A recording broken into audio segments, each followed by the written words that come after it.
À toutes et à tous, merci de rester en compagnie des programmes de la télévision Futur Média. Soir d'Info reçoit Seydi Gassama, directeur exécutif d'Amnesty Sénégal. Seydi Gassama, bonsoir. Bonsoir.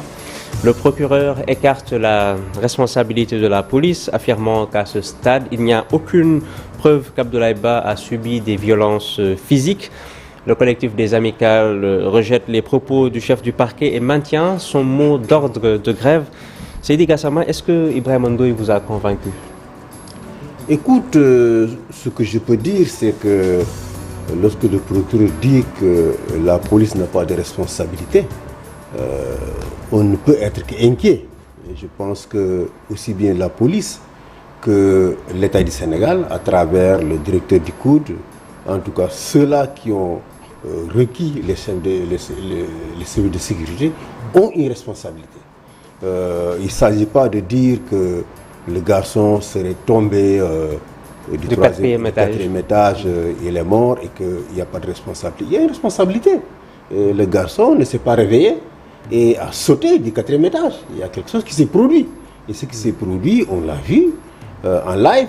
Des étudiants ont filmé pendant toute la journée une violence inouïe.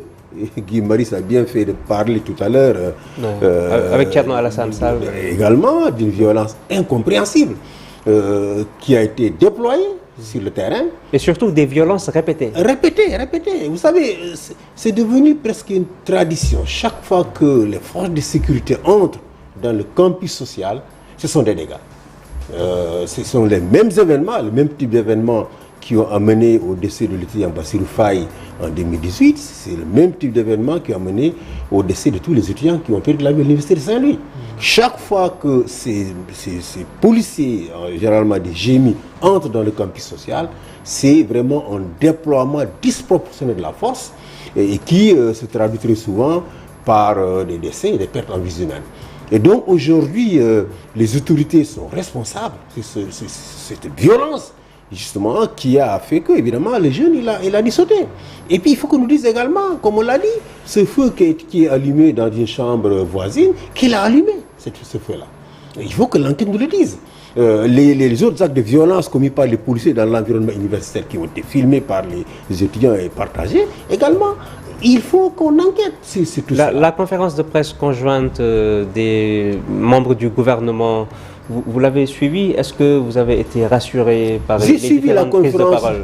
J'ai suivi la conférence du procureur, c'est les membres du gouvernement. Je l'ai également suivi. Tout ce que je peux dire, ce qu'on retient de toutes ces conférences, c'est que l'État a une responsabilité sur ce qui s'est passé. Vous savez, c'est une honte que pour une affaire de boycott de tickets, on puisse faire entrer les flics dans le campus et qu'ils puissent se comporter de la sorte. Vous savez, les forces de sécurité sénégalaises sont très bien formées. Chaque année, on a des contingents qui vont dans des opérations de maintien de la paix des Nations Unies et qui sont formés avant d'y aller. Donc, c'est ce qui commande ces policiers sur le terrain, sont formés. Mais comment peuvent-ils être formés et permettre en même temps que sur le terrain, en tout cas au niveau national, quand ils sont allés à l'étranger, ils sont exemplaires, mais au niveau national, c'est des comportements totalement inacceptables. Donc aujourd'hui, il ne s'agit plus de mener ensuite des enquêtes et d'arrêter et de punir des auxiliaires de police ou d'autres petits gradés. Il faut qu'on commence par sanctionner, par enquêter sur la manière dont les opérations de maintien de l'ordre ont été menées. Que les gradés soient tenus de rendre des comptes sur la manière dont ils ont commandé ces opérations de maintien de l'ordre et surtout qu'ils soient sanctionnés. Il ne s'agit pas seulement de les relever, il faut les suspendre. N'est-ce pas, tant que les enquêtes puissent avoir lieu. J'en arrivais à ce point-là. Le ministre de l'Intérieur et de la Sécurité publique qui a démis le commissaire du Point E ainsi que 3 responsables du commandement opérationnel suite aux derniers affrontements à l'UCAD. Vous dites qu'il ne s'agit pas juste de les relever, il faut aller plus loin. Absolument. En quoi faisant? Voilà, absolument. Il ne faut pas seulement les relever, il faut les suspendre, mener une enquête sur comment ils ont exercé le commandement sur le terrain, parce qu'ils ont quand même des responsabilités sur le terrain. Hein, ces jeunes policiers qui ont eu ce comportement n'auraient jamais dû l'avoir sans, évidemment, l'autorisation des chefs qui étaient sur le terrain. Donc, il faut que ces chefs soient désormais tenus de rendre des comptes.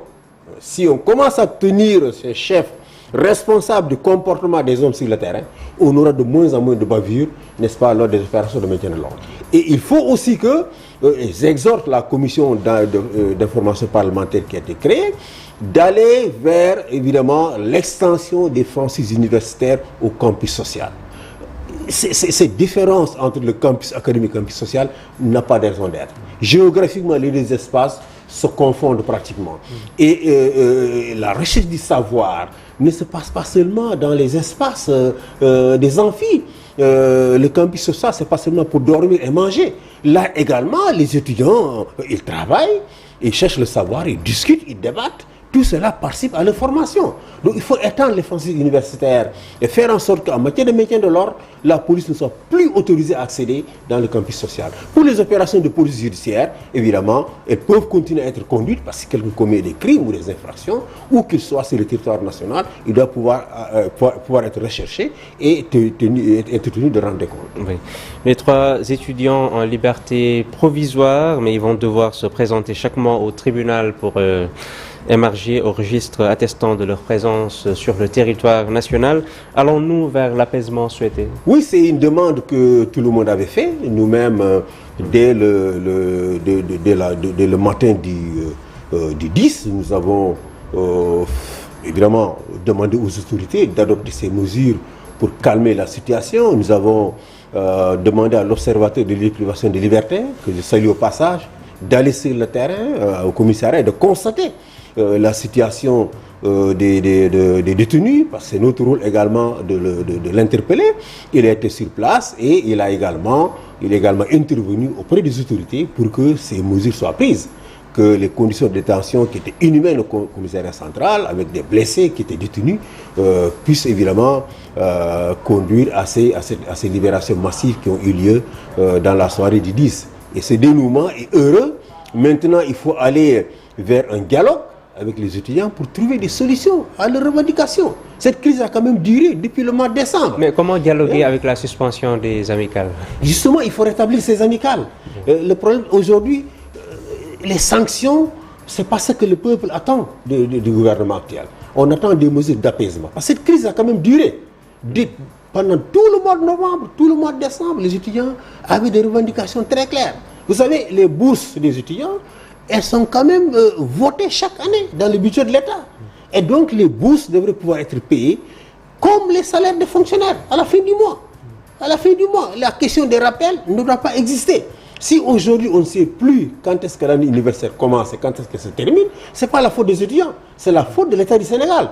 Et donc si une licence qui doit être faite en une année est faite en une année et demie ou 2 ans, c'est la faute de l'État. L'étudiant ne peut pas être privé de bourse pour évidemment la durée qui reste pour compléter son master. Donc il faut que l'État assume ses responsabilités, arrête toutes ces poursuites, rencontre les étudiants, discute avec les étudiants, trouve des solutions définitives à cette question des bourses. Et d'ailleurs, ce qu'il faudrait suggérer aux autorités universitaires, c'est que l'année universitaire puisse commencer par évidemment une semaine de dialogue social, où les amicales, les étudiants... Il y a même un comité de dialogue social. Voilà, il faut que chaque année, avant l'anniversaire, ces comités puissent se réunir, que évidemment toutes les revendications soient mises en place et qu'on soit d'accord sur un plan de mise en œuvre avec évidemment les autorités universitaires et le ministère de l'enseignement supérieur. Si cela est fait, on peut aller vers une année universitaire calme, parce qu'encore une fois, tous ces rattrapages que l'on fait, des programmes que l'on doit faire en 6 mois, on les fait en 3 mois. On ne peut pas avoir une bonne formation dans ces conditions-là. Et l'enseignement supérieur est capital. Et la crise universitaire est en train aussi d'impacter les collèges et lycées, puisqu'ils vont sortir... Mais absolument, absolument. Dans la banlieue, à Dakar, partout, les élèves ont été délogés. Donc il y a eu des journées où il n'y a pas eu de cours. Alors qu'ils sont en pleine période de composition. Exactement, en pleine période de composition.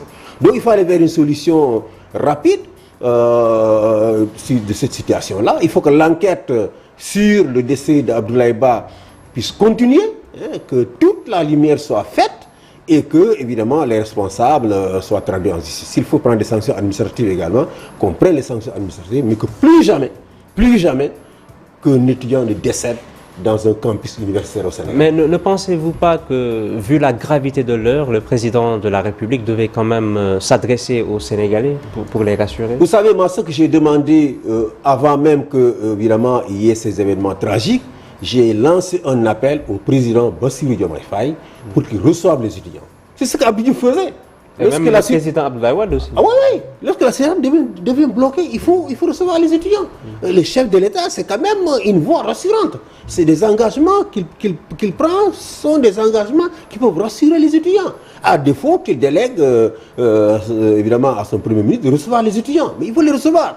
Parce que ce n'est plus une grève qui concerne l'université de Dakar, ce sont toutes les universités du Sénégal qui sont concernées. Et ça impacte évidemment les enseignements au niveau secondaire et au niveau élémentaire. Ouais, et même la marche du pays, parce qu'il bloque souvent les grandes artères. Donc je réitère cet appel au président de la République de recevoir les amicales des étudiants, ou s'il ne peut pas le faire à cause d'un agenda chargé, qu'il demande à son Premier ministre de les recevoir pour les rassurer, évidemment, et par rapport à leurs revendications, et aussi par rapport aux mesures d'accalmie qui sont préconisées.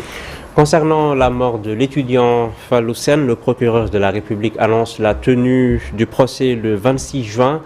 Fallou Sène, alors étudiant en licence en lettres modernes à l'UGB, tué le 15 mai 2018 lors d'affrontements entre forces de l'ordre et étudiants.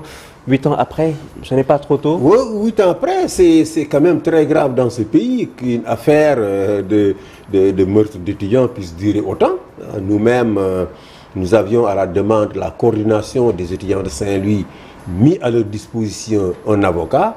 Et lorsque le dossier a été relancé il y a à peu près 1 an, je crois que c'est avec l'avènement de ce nouveau régime que le dossier a été relancé, c'est nous-mêmes qui avons aidé à reconnecter la famille de Bassirou de Fallou Sène avec évidemment le procureur de Dakar. Donc nous sommes très heureux que cette affaire puisse enfin être jugée. Et nous espérons que ceci sera rendu à Fallou Sène. Parce qu'encore une fois, à Saint-Louis, c'est une affaire de revendication de tickets. Journée sans ticket, la gendarmerie intervient et il y a eu fatalement ce décès de Fallou Sène qui est inacceptable, et les choses devraient s'arrêter là. Malheureusement, ça a continué ensuite à Saint-Louis, puisqu'on a eu 2 autres étudiants qui ont perdu la vie à Saint-Louis au mois de février 2024. Oui. Pratiquement chaque gouvernement avec son étudiant. Absolument, absolument. Et je ne suis pas du tout convaincu quand on dit que voilà, c'est l'opposition qui est derrière. C'est un discours qui n'est plus acceptable. Il n'est plus acceptable. Nous avons entendu ce discours du temps d'Abdou Diouf qui a accusé l'opposition de l'époque, les Abdoulaye Wade et les autres, de manipuler les étudiants. Avec Abdoulaye Wade, c'était la même chose. Avec Macky Sall, c'est la même chose.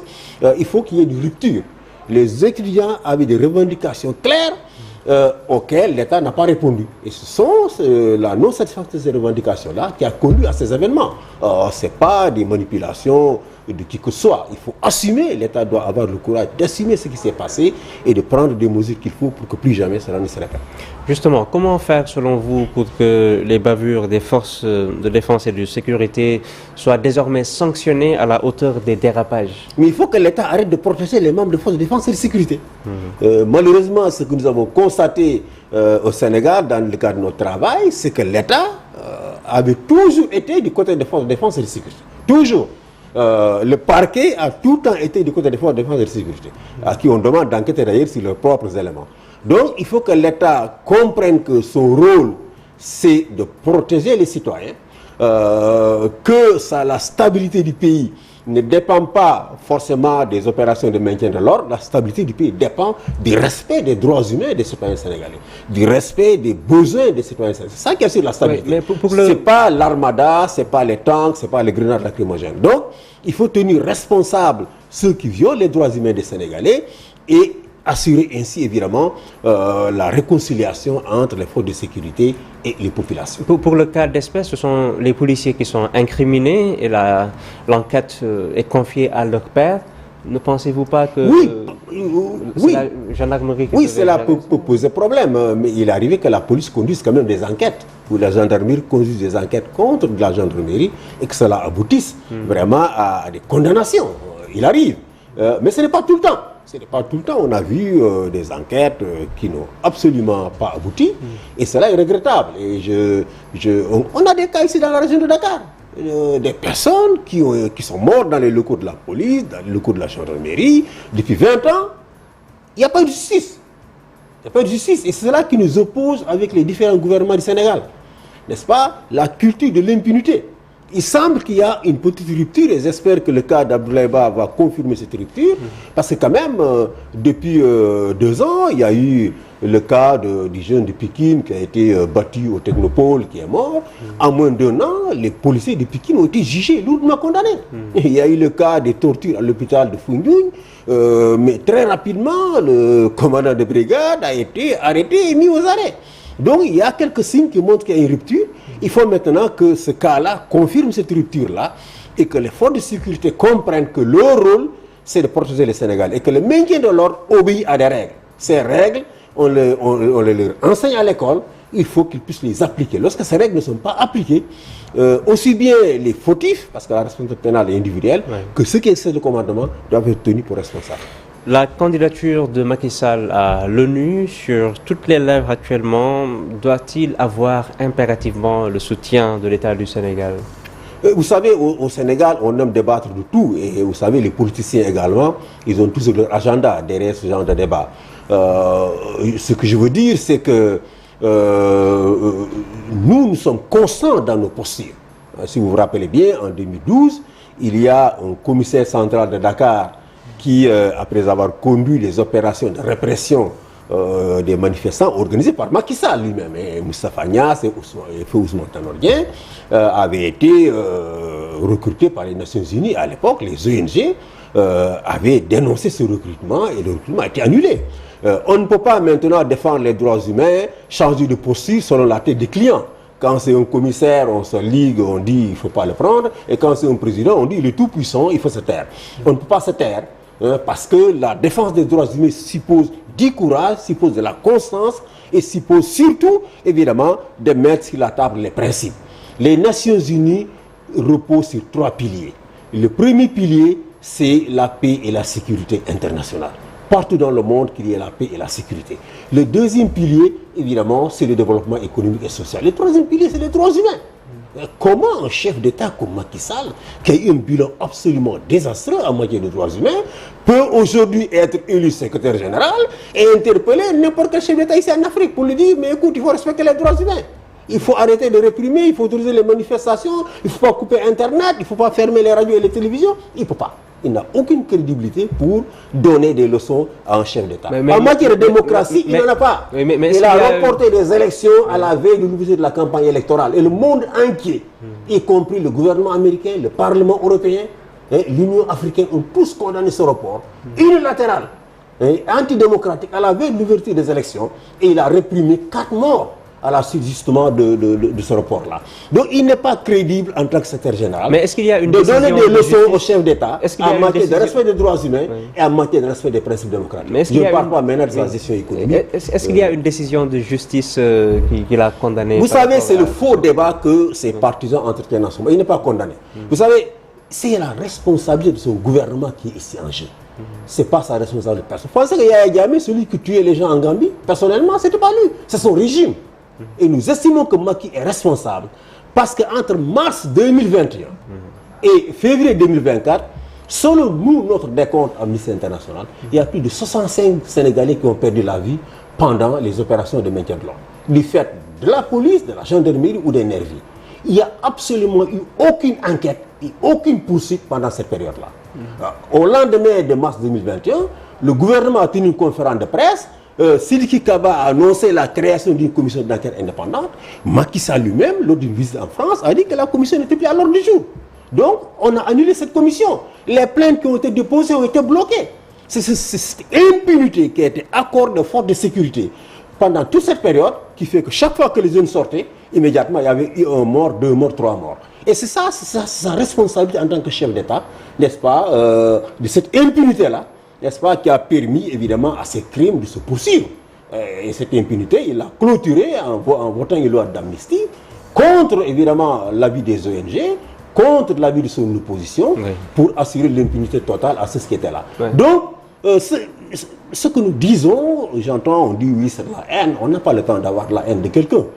Mais je veux dire, on défend les droits humains. Et on les défend sans parti pris, on les défend sans d'autres considérations.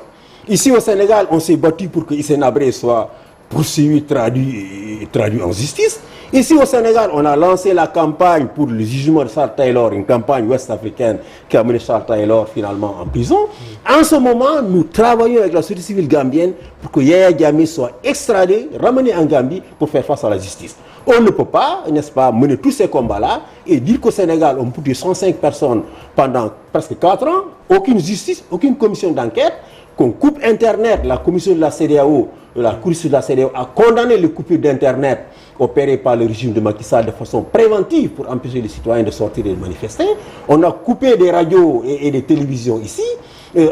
Au vu de tout ça, on trouve qu'il est légitime, ses partisans trouvent qu'il est légitime, qu'il n'a aucune responsabilité. Il a une responsabilité.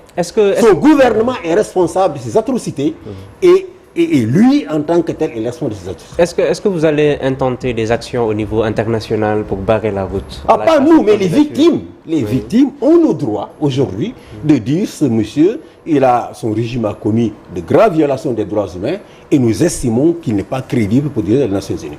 Nous n'allons pas nous substituer aux victimes. Vous allez accompagner les victimes. Nous allons aider les victimes pour d'abord sensibiliser le président Bassirou Diomaye Faye, parce qu'on sait qu'il y a beaucoup de lobbyistes de Macky Sall qui mettent la pression sur le président, des lobbyistes au niveau du Sénégal, d'autres chefs d'État france-africains, genre Sassou Nguesso et autres qui vont voir Macron pour mettre la pression sur le président. Mais les victimes seront là, elles vont s'adresser au président pour lui dire ne fais surtout pas ça. Ne fais surtout pas ça parce que lui-même, il a été victime. Pour avoir critiqué le travail des magistrats, il a fait 11 mois en prison. 11 mois en prison. Combien de... Moi, quand j'ai été le voir en détention, il m'a dit, je ne suis pas préoccupé par ma situation. Mais il dit, regarde tous ces jeunes de PASTEF qui sont ici. Certains, dès qu'ils ont été amenés en prison, leur entrepreneur les a licenciés. Il n'était pas préoccupé par son sort, lui. Mais il me disait, regarde tous ces jeunes-là. Certains ont perdu leur emploi dès qu'ils sont arrivés ici. Certains sont là, c'est des soutiens de famille, ils ont perdu leur petit commerce. Donc, il connaît la souffrance que Macky a infligée, n'est-ce pas, à ses partisans. Et je crois qu'il ne peut pas faire fi de toutes ces souffrances-là pour soutenir quelqu'un comme Macky Sall. Nous serions très fiers. Macky aurait été un bon président, respecté des droits humains. Nous serions aujourd'hui ses principaux, n'est-ce pas, campaigneurs. On serait aujourd'hui à la tête de ceux qui font du lobby au niveau international pour qu'il puisse être à la tête de l'ONU. Parce que c'est une fierté d'avoir un Sénégalais à la tête de l'ONU.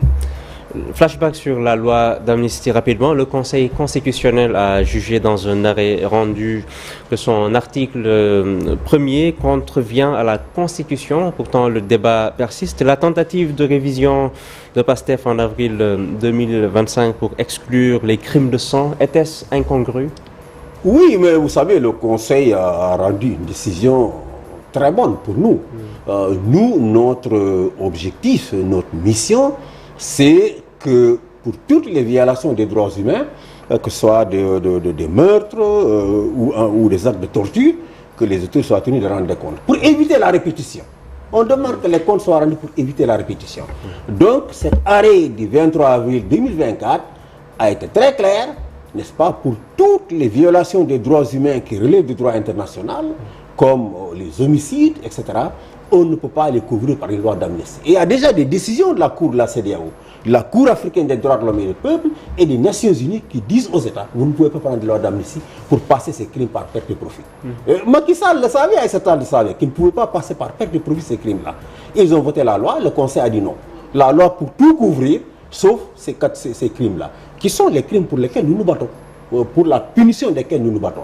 Donc cette interprétation a ouvert la voie à de nouvelles plaintes, parce que les dernières personnes décédées, notamment à Saint-Louis, notamment François Clédor Senghor, sa famille n'a même pas pu porter plainte, parce que la loi d'amnistie a dit, la famille est partie pour faire les funérailles au village.